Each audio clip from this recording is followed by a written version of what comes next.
चलिए देखते हैं आज का टॉपिक है यूरोप में इटली का एकीकरण। इटली का एकीकरण, ठीक है।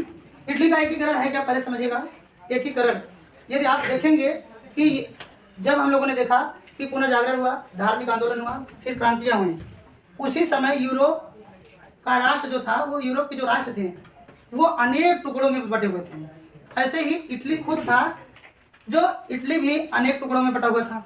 मतलब उनकी जो राज्यों की, राष्ट्रों की जो सीमाएं थी वो कुछ इस तरह से थी उस समय। और जो कि नेपोलियन बोनापार्ट वो फ्रांस का निवासी था। कहाँ का? फ्रांस का, ठीक है। नेपोलियन बोनापार्ट फ्रांस का निवासी था। सन 1796 से लेकर के 1809 तक इन्होंने इटली पर कई बार आक्रमण किए हैं। इटली पर कई बार आक्रमण किए। अच्छा, आक्रमण किए तो इटली पर ना अलग अलग इसके राज्यों में, यहाँ पर देखेंगे जितने यहाँ पे इसकी सीमाएं बटी हुई हैं, अलग अलग राज्यों में हुआ क्या यहाँ पर कि अनेक राजा यहाँ पे शासन करते थे।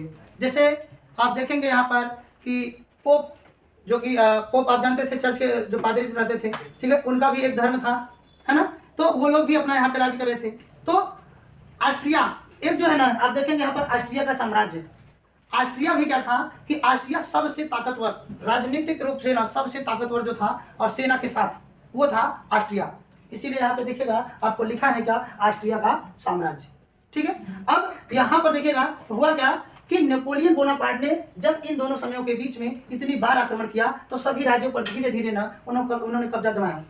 कौन? नेपोलियन बोनापार्ट, ठीक है। हुआ क्या वहां पर कि जब नेपोलियन ने पूरा जब इस सब पर कब्जा जमा लिया, तो आधिपत्य कर लिया, तो नेपोलियन बोनापार्ट अपने अनुसार जो है ना यहाँ पर सब शासन प्रशासन करने लगा। लेकिन उसी समय मतलब नेपोलियन ने किया क्या कि जो राष्ट्र अलग अलग थे, मतलब यहाँ का कोई राजा, यहाँ का कोई राजा, अपने अनुसार वो लोग शासन करते थे।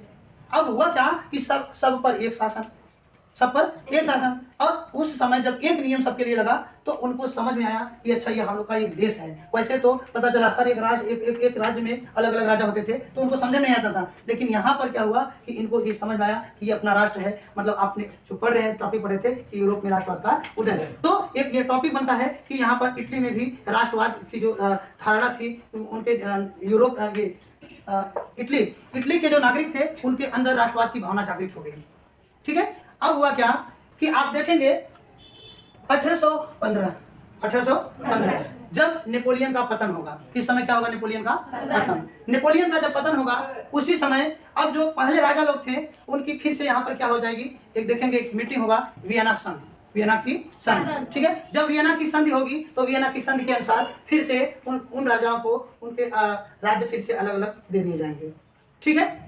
तो यहां से क्या हुआ कि वियना की संधि, एक तो नेपोलियन ने क्या कर दिया था कि पूरे जो है ना इटली को एक सूत्र में बांध दिया था, जो कि इटली के लोगों में एक राष्ट्रवाद की भावना जागृत हो गई थी। अब यहाँ पर क्या हो रहा है कि जब देखेंगे उनका नेपोलियन का पतन हुआ, तो नेपोलियन के पतन होने के साथ साथ यहाँ पर वियना की संधि हो गई। और वियना की संधि के बाद देखिएगा फिर यहाँ पर आप राज्य देखिए, पहले सार्डिनिया है, नेपल्स तथा सिसिली है, रोम है, टस्कनी, रोमाना, मोडेना, परमा, वेनेशिया, लोम्बार्डी, पिटमांड और शिवार, ठीक है। ये इटली के अलग अलग राज्य हैं। अब इन्हीं राज्यों को उन राजाओं को वितरित कर दिए जाएंगे। वो भी किस तरह से, जैसे लोम्बार्डी और वेनेशिया, आप देखिए ये लोम्बार्डी और वेनेशिया जो कि ऑस्ट्रिया के नजदीक है। ऑस्ट्रिया का साम्राज्य इधर है तो इधर है, तो यहाँ पर लोम्बार्डी और वेनेशिया किसको दे दिया गया? ऑस्ट्रिया को, ठीक है। सेकेंड मोडेना और टस्कनी, ये यहाँ पर है मोडेना और टस्कनी, ये किसको दे दिया गया? हैब्सबर्ग वंश को, ठीक है।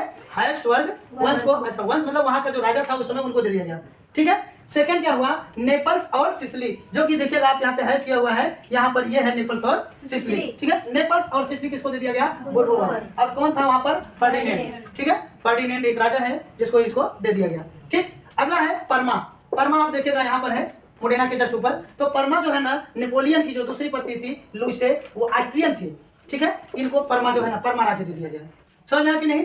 परमा राज्य दे दिया गया। सेकंड, उसके बाद क्या है कि हम लोग देखेंगे कि पीटमांड, पहले यहाँ पे समझिएगा, जब नेपोलियन जब ना आक्रमण कर रहा था नेपोलियन जब आक्रमण कर रहा था उसी समय यहाँ पर विक्टर इमैनुअल जो कि राजा था, विक्टर इमैनुअल जो थे ये नेपोलियन से हार करके ये सार्डिनिया चला गया था। कहाँ चला गया? सार्डिनिया। ठीक है, सार्डिनिया जब चला गया, लेकिन जब हम लोग देख रहे हैं कि फिर से नेपोलियन का जब पतन हो गया तो फिर से ये विक्टर इमैनुअल जो रहेगा वो सार्डिनिया से रिटर्न जो है आएगा और उसको जो राज्य मिलेगा वो राज्य है पीटमांड। ठीक है, पीटमांड यहाँ पर है कि नहीं? पीटमांडिया है, इतना हुआ। और फिर एक और है जो ये रोम, आप लोग देख रहे हैं रोम। ठीक है, कैथोलिक धर्म आपको याद था, जो कैथोलिक धर्म हम लोगों ने देखा था कि पश्चिमी यूरोप का सबसे प्रभुत्व संपन्न चर्च वाला भाग हो जाएगा कैथोलिक, तो वो यहाँ पर रोम जो रहेगा पोप आ गया, पोप पियस सातवें, उन्हीं को ही ना ये रोम वाला भाग दे दिया गया। ठीक है, अभी ये आप एक भूमिका देख रहे थे कि इटली का जो है ना किस तरह से विभाजन फिर से हो गया,